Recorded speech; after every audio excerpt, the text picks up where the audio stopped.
Okay, good morning and welcome to today's webinar. We appreciate you joining us. My name is Isabella Perry. I'm going to be your moderator. This presentation will be discussing what is ISO 42001 and how is it implemented. Presented by Dejan Kosutic, the CEO of Advisera. Some quick housekeeping for this presentation. There will be a Q&A portion at the end of today's webinar. So if you have any questions for our presenter, please drop your questions in the Q&A portion of the Teams control panel. The slides and the recording will be available on our website, on our YouTube after this presentation. Any additional questions, please contact us through our website for more info. Now, Dan will take it away discussing today's topic. Thanks, Isabella, for this intro, and thanks everyone for joining this webinar. So yeah, today we are focusing on ISO 42001 and AI, and actually how to handle AI, how to implement AI governance, all of these things. And funnily enough, it's basically almost 3 years since this day zero, so to say, for AI, since basically ChatGPT was launched in November 2022, which now seems like like ages ago. But anyway, today our focus is on ISO 42001, so basically how to manage artificial intelligence management systems. So basically when you take a look at how all of these things regarding the AI have developed, you can see that of course there is a very, I would say, fast pace of the introduction of or AI technology, how it is developing. But the problem is that this I would say adoption is not so quick as many people would let's say want them to be. And basically, this is mainly because there is a lack of trust in AI systems, which is, I would say, understandable because there are lots of risks related to AI from, I don't know, loss of personal data, loss of confidential information of the company, hallucinations, all kinds of things. And basically, the I would say solution to this problem is that you can actually introduce AI governance according to 42001. And this will be a kind of a leading note throughout my presentation. So in today's presentation, I'll show you actually some basic facts about this, well, basically new standard. It's 2 years old, and also what are the needed steps for its implementation. And basically, this webinar today is intended, I would say, for anyone who is interested in AI governance or who is in charge of AI systems. So basically, it's I would say, applicable to any person that is really interested in and who wants to participate in this kind of projects. All right, so as I already mentioned, I would say that the main, so to say, benefits of ISO 42001 is that you can actually achieve this trustworthiness of AI systems. And when I say trustworthiness, I mean lots of these positive outcomes, so to say, that that will actually help increase the adoption of AI systems of a particular company. And basically, what ISO 42001 it does is explain or define how you manage AI systems through AI or artificial intelligence management systems. But I would actually I like the expression of AI governance better. Because not many people really speak about, I would say, AIMS or artificial intelligence management systems, whereas lots of people actually do mention AI governance as a solution. So this is why I prefer AI governance over AIMS, although basically these two things are almost the same. All right, so let's see the agenda for today. So first I'll go through some very basics about ISO 42001. This is only one slide. And then I'll go through these steps in the implementation. There's something like 18 steps where I'll show you how to go basically through almost all of the clauses and how you actually need to implement and what you have to take care about when you're implementing this standard. And since ISO 42001 is the closest to ISO 27001. So for those of you who actually already have experience with 27, I'll show you what are the main similarities and differences between these two standards. And actually, there are many similarities there. Of course, there are also some big differences, and I'll show you all of these things. And as Isabella already mentioned, we'll have this Q&A session at the end. So by all means, please do send all of your questions as you can actually come up with them, but we'll answer all of these questions at the end in the Q&A session. All right, so let's start with the basics. So the full name here of this standard is ISO IEC ISO 42001-2023. So it was published in 2023 in December. So it's almost 2 years now that it was published, and basically it speaks about information technology, artificial intelligence management systems. So we can basically compare it to any other ISO management system standard like ISO 9001, ISO 27001, ISO 22301, ISO 14001, all of these other standards. Very similar to these other standards, this standard is applicable to any company type. So it can be implemented by, I don't know, a company that is dealing with manufacturing, or the company that is having some SaaS, so software as a service products. It can be applicable to government agencies, to any type of a company, of course, that is using some kind of AI systems. Also, it's applicable to any size of a company. It doesn't matter if you have 1 or 2 employees or 1 or 2,000 employees. It's still, I would say, very useful standard. When speaking about these other standards, I believe you're familiar with this high-level structure. So these clauses that are mandatory from 4 to 10, they're actually the same in this 42001 standard. So as you can see, it also follows this PDCA cycle and the high-level structure there. And by the way, I'll show you all of these clauses in the following slides. What is kind of specific here in ISO 42001 is that it has this Annex A, where it lists all the AI controls. And in that regards, it's very similar to 27001. If you follow 27001, then you know that there are 93 controls there for cybersecurity in 27. However, 42001 has 38 controls, but they're, of course, related to AI. And there is also this Annex B. Annex B is basically a guideline on how to implement controls from Annex A. So you will see exactly the same 38 controls in Annex B. Only there you will see much more text, roughly 1 page per control, where actually the standard suggests how you can implement these controls.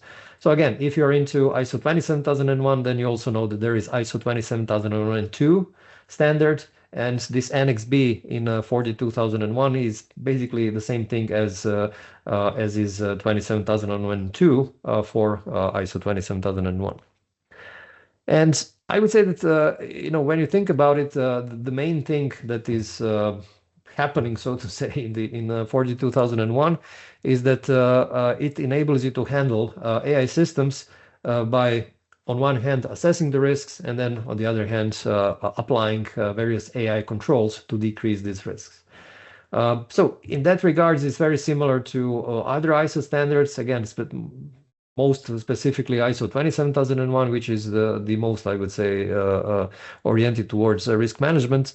So again, you have to find out what potential problems would happen, and then based on this information, you actually have to introduce various controls to mitigate these risks. And this is, I would say, the most important philosophy of ISO 42001.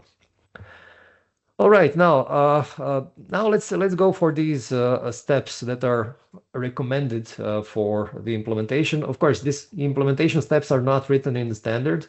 This is something that is, I would say, our recommendation. From working with various ISO standards, including this 42001. This is something that came up as the best practice of which sequence you should take to comply with all of these requirements of the standard. So in my view, you should start always with the management support, right? You actually need to have, I would say, they need to understand why is this project important, why is this AI governance or AIMS important, and they need to support it both financially, and they need to provide enough people with enough time. Because if you don't have these things, then your project will most likely not succeed. So this is the first thing that you need to have when you start this kind of a project. And then the second thing is really to set up project management. So you need to define who is the project manager. You need to have some kind of a project plan. You need to have, let's say, a project team, especially if your company is larger than, let's say, 50 or 100 employees, then you typically do have a project team. Very important is also to have a project sponsor. So someone from the senior management who can, I would say, intervene and help you out when you face some difficulties, because as with any other project, you always do come up with some difficulties, and then you need someone to actually resolve these, unblock these, and push the project forward. As you can see, I didn't mention any clause here because there is no requirement in 42001 to have project management. However, it's really a recommendation to really have this project management, because otherwise it's going to be extremely difficult to handle this kind of complex project. Okay, the next thing is to define this context of the organization, but more specifically the role of a company with respect to the AI systems. And you know, there is actually this is also one difference between 42001 and other standards, because 42001 actually suggests a couple of roles. Roles could be like AI developer, AI provider, AI distributor, these kind of things. So basically, this is something that you have to define from the very beginning. Why is this important? Because actually it then, I would say, helps you with configuring your AIMS, because of course you will have a different setup if you are only developing AI systems versus if you are distributing them, or if you have some other roles with regards to AI. By the way, one of the roles is also AI user, right? If you are only using AI systems without developing them or anything like this. Okay, and then so you have to find out what are the stakeholders or interested parties and what are their requirements. Of course, this is extremely important because you might have various government agencies or laws and regulations, especially if you're in the EU, then there is this EU AI Act. But you also have to pay attention to your customers and what their requirements are with regards your systems, especially if you're selling these AI systems. But you also have to take care about or take into account other stakeholders like employees, right? I mean, employees are not very happy with AI, especially if it can take away their job, right? So you have to consider how you actually communicate all AI related things to them, because obviously they are very interested in what will happen to their I would say salaries and their job positions. So this is obviously one of the things that you have to take into account. And then you have to define the scope of your AIMS. So basically, to which AI systems you will focus on. If you're a smaller company, it probably makes sense to include all of your AI systems in the scope. But if you're a larger company, then it probably makes sense to focus only on one part of your company, or a couple of, or one maybe AI system, and then learn how this is done, and then later on expand this into some other AI systems. But probably it does make sense to start small, and then as you learn how this is done, then you can actually expand this. And then once you have all of these things, then you can actually, so when you have the inputs about the stakeholder expectations, when you have the inputs about which AI systems you're focusing on, then you can actually build your top level AI policy. And as well as in other standards, you have to define, you know, what is the direction that you're taking with this AIMS or AI governance. You also have to define what are some objectives that you want to achieve, how you support your company strategy, Of course, the senior management needs to show commitment to AI and so on. And in parallel to this, you also need to set the responsibilities, roles and responsibilities. You can define them in this AI policy or in some other documents, but this is in any case a step where you have to start defining these things. And then, excuse me, then the next step is that you actually start doing this hardest part, so to say, and this is to uncover or find out what can go wrong, right? So this is where you should actually be finding these risks. Basically finding out where the risks are is called risk assessment, and then finding what kind of controls you can apply is called risk treatment. So all of this together is risk management. There are also some other elements here. I can't really go into all the details there, but you have to write this risk assessment methodology, which defines what are the steps, what are the rules to do this this risk assessment and treatment. You have to write this risk treatment and statement of applicability. Actually, this is something that I'll show you in the next slide. But you have to write also the risk assessment report. You have to obtain approval for residual risks. So all of these things are also part of risk management. Anyway, this is really where you, well, so to say, define your strategy. You find out what potential problems are, and then you figure out what you're going to do about those. Now, one thing that is quite different from other ISO standards is this AI impact assessment, AI system impact assessment. It does not exist in most other standards except ISO 22301. ISO 22301, the business continuity standard, speaks about or defines that you need to do this business impact analysis.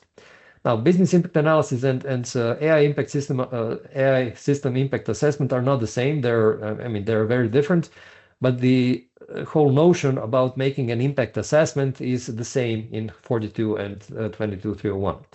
Anyway, this AI system impact assessment, according to 42001, is basically where you have to find out what are the impacts that are, let's say, regular use of AI systems can cause.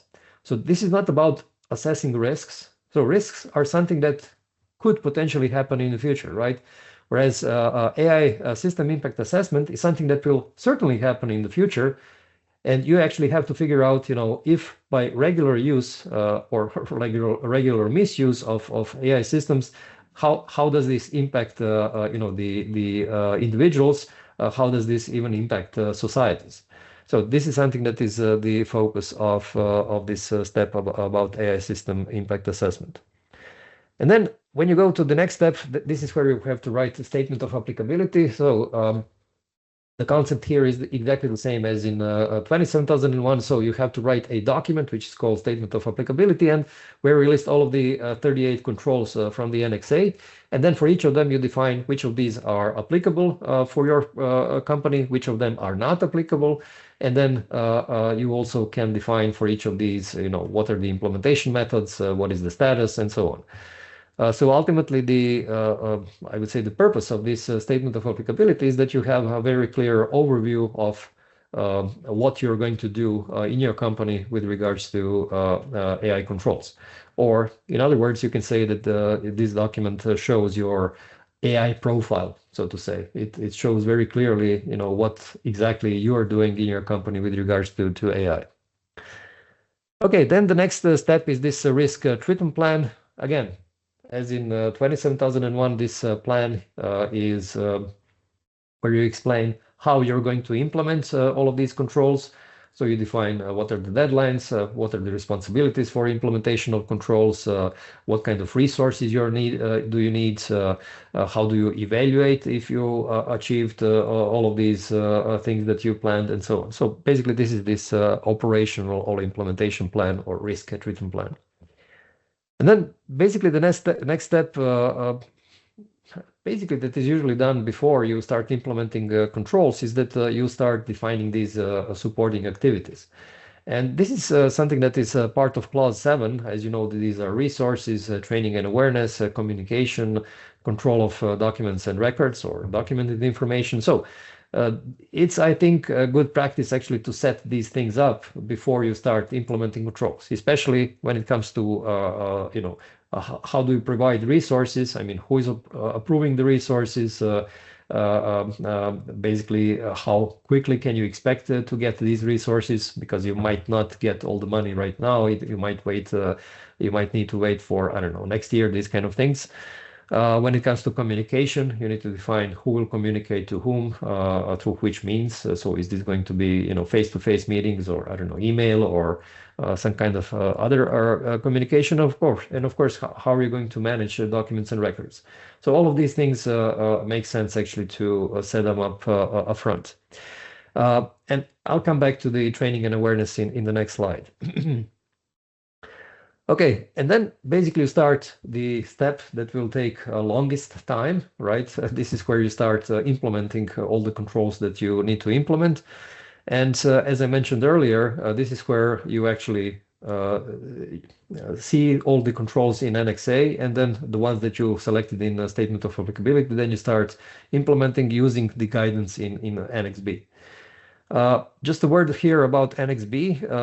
There are lots of useful suggestions in Annex B, but be aware that these are only that, suggestions. They are not mandatory. So whereas Annex A or the definition of controls in Annex A is mandatory, so basically if you apply a particular control, then you have to comply with whatever is written in the Annex A. Whereas for Annex B, these guidances, you can or you may not actually choose to follow them. So it's really up to you to decide. All right, now the next step is training and awareness, and this is basically something that, in my view, is the best done in parallel as you implement AI controls.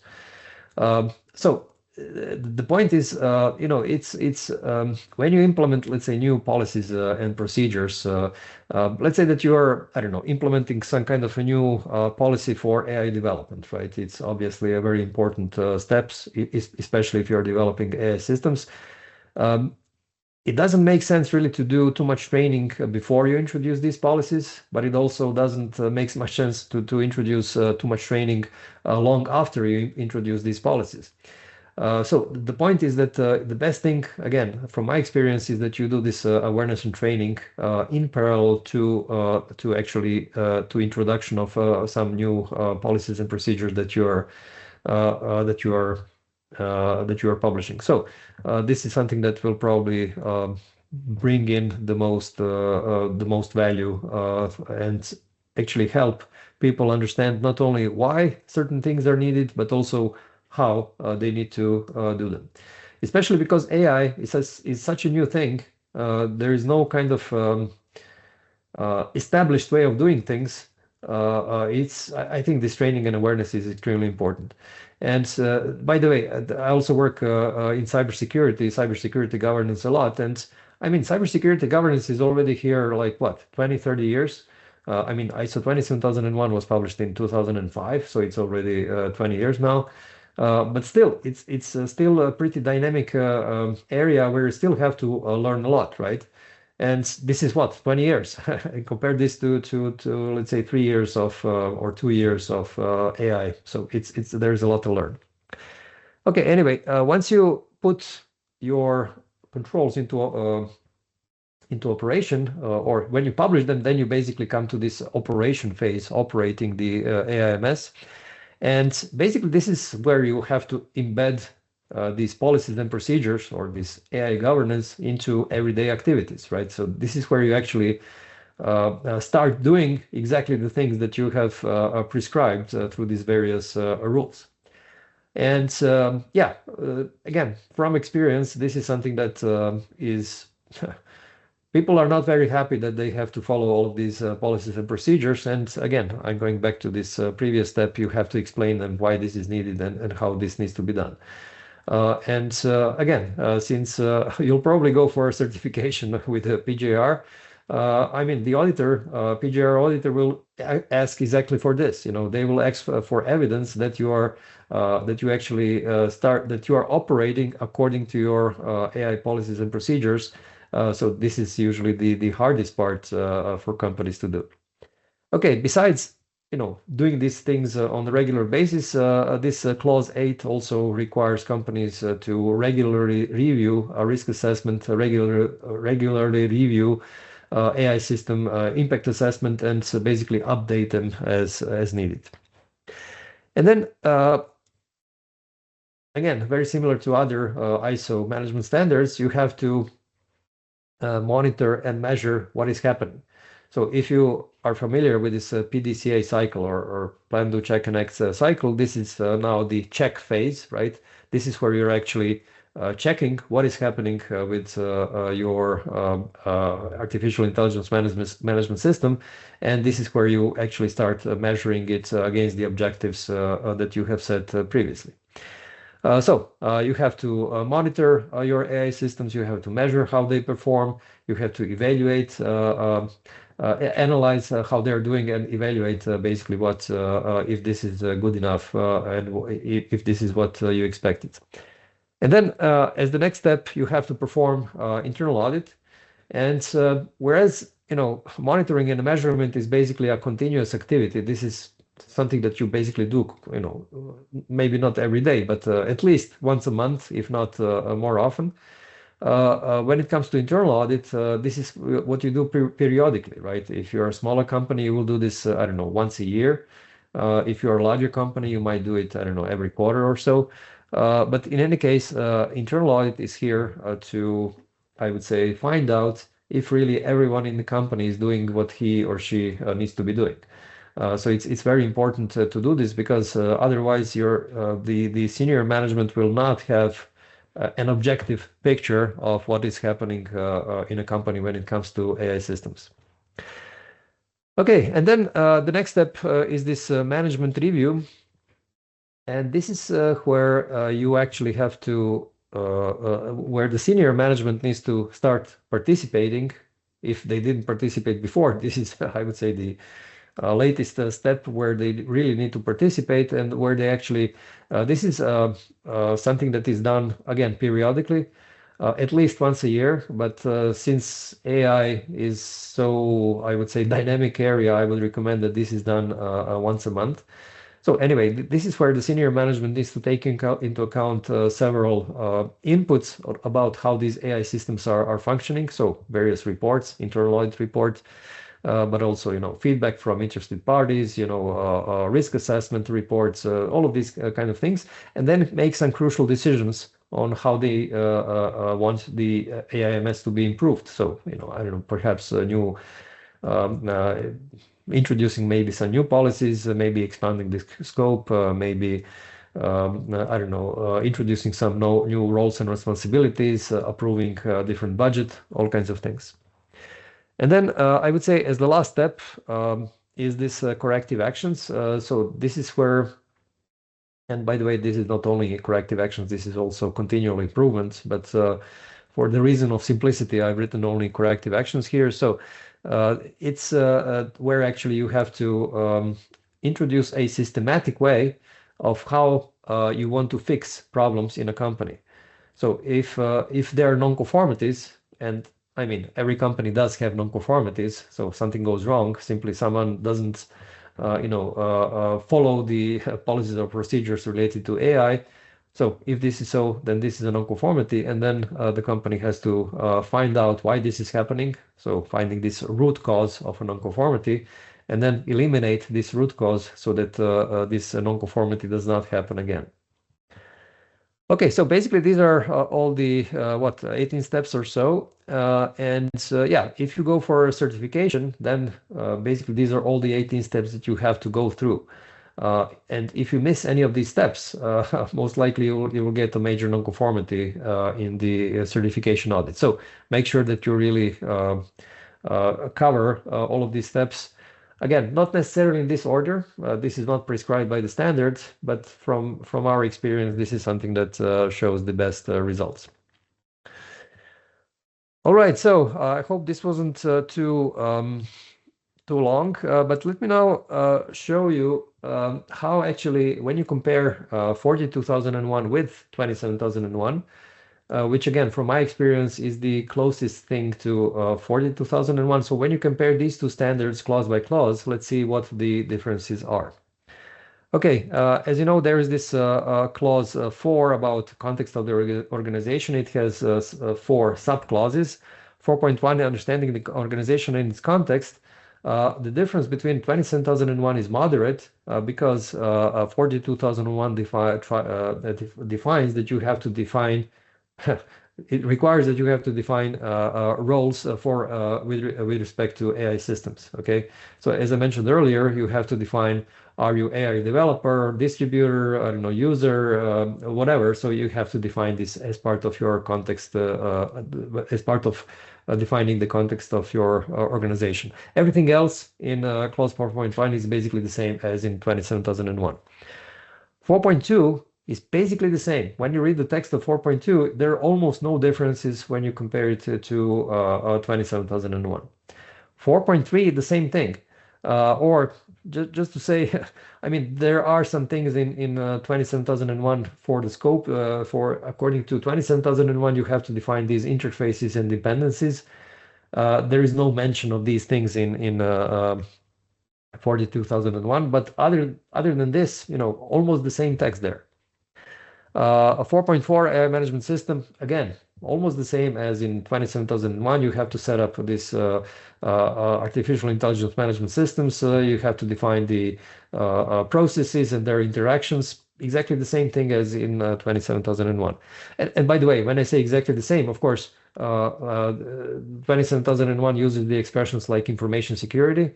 Of course, the 42001 doesn't use these words. It uses artificial intelligence, AI systems mostly.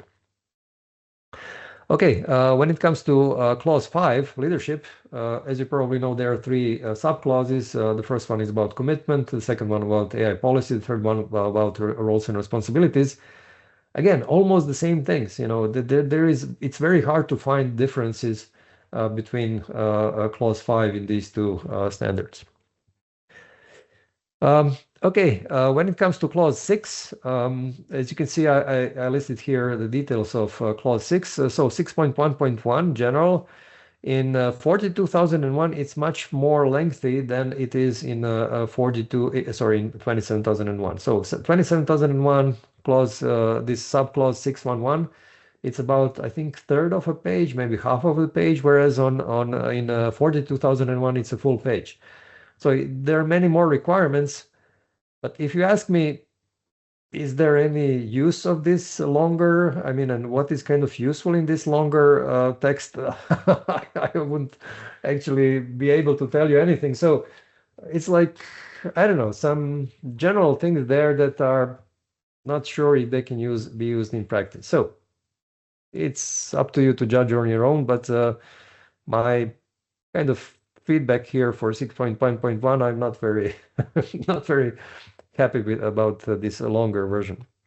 Anyway, 6.1.2 risk assessments, again, very similar to 27001. You have to identify the risks, you have to assess the impact and likelihood. You have to define what is the acceptable level of risk. You have to determine the level of risk and then compare it with this. Actually, it's 42001 doesn't use the term acceptable level of risk. It only determine basically it says that you have to define what risks are significant. So a little change in wording, but basically nothing so serious. But again, very similar to 27. Anyway, AI risk treatment, even more similar to 27 because you have to find you have to select the appropriate controls from Annex A. But you can also, of course, consider some other controls other than Annex A. You have to write this statement of applicability. You have to write a risk treatment plan. All of these things are equal in 27001. And then comes this 6.1.4 AI system impact assessment. This clause does not exist in 27. And again, this is a completely new concept. Again, as I mentioned earlier, this kind of concept exists, not really this kind of, but somehow along the same line or similar line, actually, similar concept exists in ISO 22301 business impact analysis. I mean, the standard for business continuity, and there you have business impact analysis. Okay, when it comes to 6.2, objectives and planning to achieve them, practically the same thing as in 27001. You have to define the objectives, you have to define plans, how to achieve them, almost the same things. Planning of changes, I think the text is actually exactly the same, copy and paste from 27001. Then when it comes to clause 7, support, again, 5 sub-clauses there. As I mentioned before, the training, awareness, resources, documented information, and communication. These things are basically the same. Again, very hard to find some differences there. Operation, yeah, difference is moderate here because in clause 8, it is mentioned in 42001, it is mentioned that you have to perform AI system impact assessment review. Okay.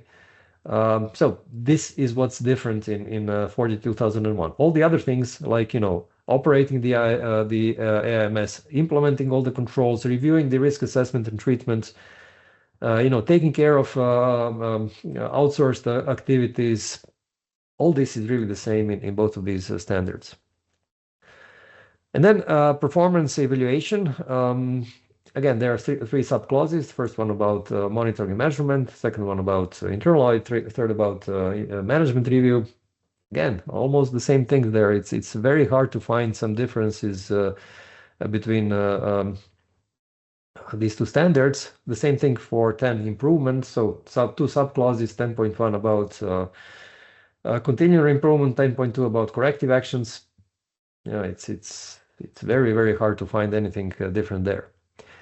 So what is my point here? If you already deal with ISO 27001, and if you want to kind of help, if you want to implement in your own company, or if you're a consultant and then you want to help your clients build a management system, and again, if you do have experience with 27001, I think you'll find 42001 very easy to understand, because again, the management part is really on almost the same foundations. There is very little difference towards 42.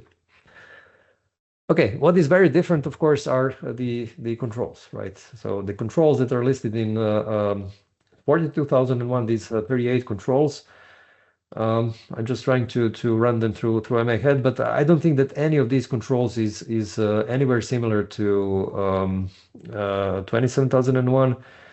There are some controls. Okay, there is one control that speaks about privacy, but yeah, not really in the same direction as there is a privacy control in 27. Protection of data is mentioned as a concept in Annex A, but not in the way, or not in a system as systematically as in 27.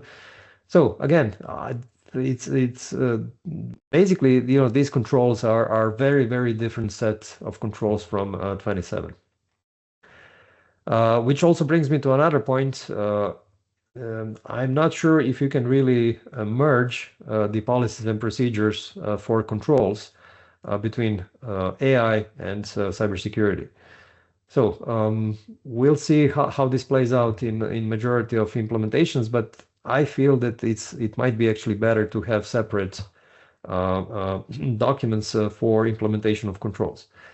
Now, just to make this clear, I am in favor of integrating management systems, but you can actually integrate them when it comes to, I don't know, training and awareness, document control, I don't know, internal audit. So all of these management things that came before, I think that you can actually integrate these two management systems. And just actually, let me actually go back here. So one slide before. However, I don't think that you can actually integrate risk assessment and risk treatment because the ways to identify risks is very different from 27. So, the requirements here are almost the same. The requirements here are almost the same, but I'm not sure really if this is something that that you can actually apply the same controls there. So anyway, the point here is that you can integrate 27 and 42 for various things like, as I mentioned, document control, training and awareness, management review, potentially internal audit, these kind of things, but probably not for risk management. Okay, going further with this slide about annexes here. Annex B, as I mentioned, this one is again related to the same controls as in Annex A. And for those of you who are deeply in 27001, then you know this 27002. So again, this is basically an implementation guidance. And there are these annexes C and D. They're also not existent in 27001, but basically these annexes show you some, let's say, suggested objectives, suggested sources of risk, which is very useful, by the way. If you're doing a risk assessment, you can actually find out about what kind of, let's say, threats there are, even though the 42001 does not use the word threat. It usually uses the word or expression risk sources, right? And by the way, this is also one of the differences between 27001 and 42001. In 27001, you typically identify assets and then threats and vulnerabilities. There is no such concept in 42001. All right, now, yeah, so let's go to some conclusion, and then we will have some time for the Q&A. So, I think that this 42001 is going to play a crucial role in the upcoming years because it will help resolve, I would say, at least on this organizational side, it will help resolve the most pressing issues or issue of AI technology, and this is this trustworthiness, right? So the adoption of AI, again, in my view, will depend largely on how much companies are trusting these systems, trusting from various aspects. And if you introduce this AI governance, I would say properly and systematically, then you will actually be able to show that your AI systems are trustworthy. So again, I mean, there are some other frameworks out there for AI governance. For example, one is published by NIST. There are some also OECD guidelines for AI. But again, as with other frameworks, usually ultimately ISO standards are the ones that usually take the lead worldwide. So you can see the same thing with 9001. Which of course is dominant now when it comes to quality management systems, or 27, which is dominant with governance of cybersecurity. I think that the same thing will be with 42001. And yeah, if you would like to learn more about these standards, we in Advisera published these 4 courses for ISO 42001. So we have this foundations course. This is basically intended, let's say, for someone who wants to learn about the standard, but and maybe is I don't know, member of the project team or something like this. 42001, the internal auditor course. This is obviously for internal auditors. Lead auditor course. This is for people who want to work as certification auditors. And finally, lead implementer course for people that want to lead the implementation, be the team leads, and if they, especially for consultants. And yeah, I'll ask my colleague to share this link with you for these courses. You can actually find them on Advisera's website. And the good thing is actually these courses are free, right? So if you want to go through all the videos, there is no charge there. We charge only if you want to get the certificate, right? So basically this is something that we charge for the certification exam. But other than this, if you want to go through the whole course, this is free. All right, now let's go for the Q&A session. Okay, So, perfect. So in the Q&A portion is where that link that Dan was talking about. If you click the Q&A portion at the top of your control panel, you can access it that way. So we do have a few questions. The first one being, what are the advantages of implementation of the AIMS to organization? Yeah, the advantage is, especially if you go for certification with PJR, is that you can actually prove that you're governing your AI systems in a best possible way.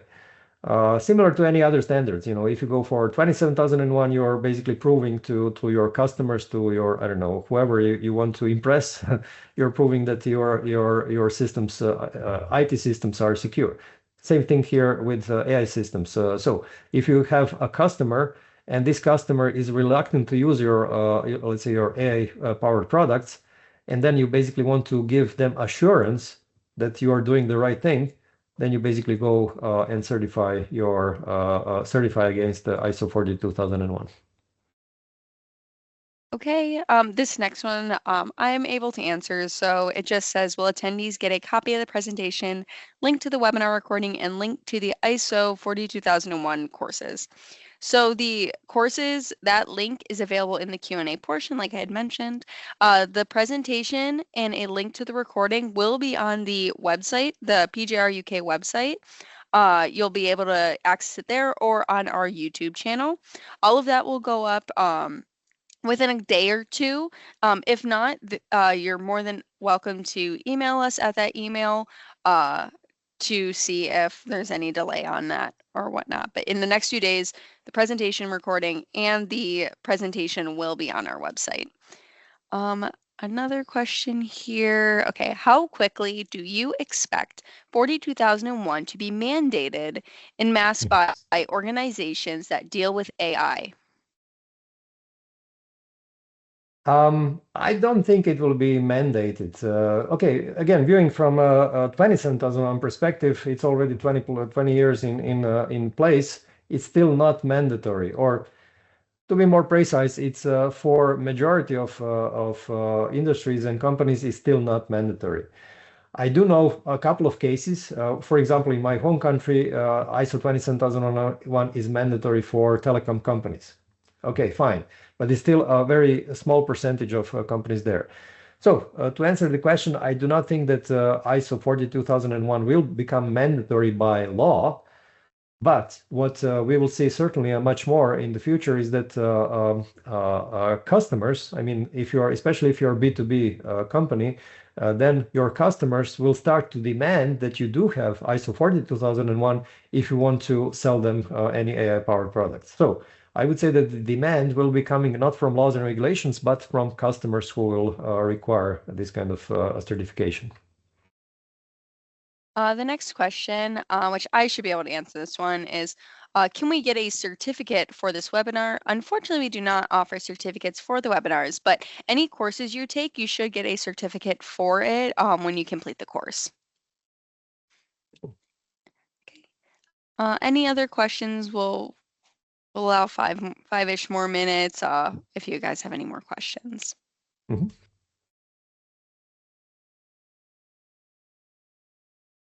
I know this is a very new standard, and probably people are not very familiar with it, and still quite lots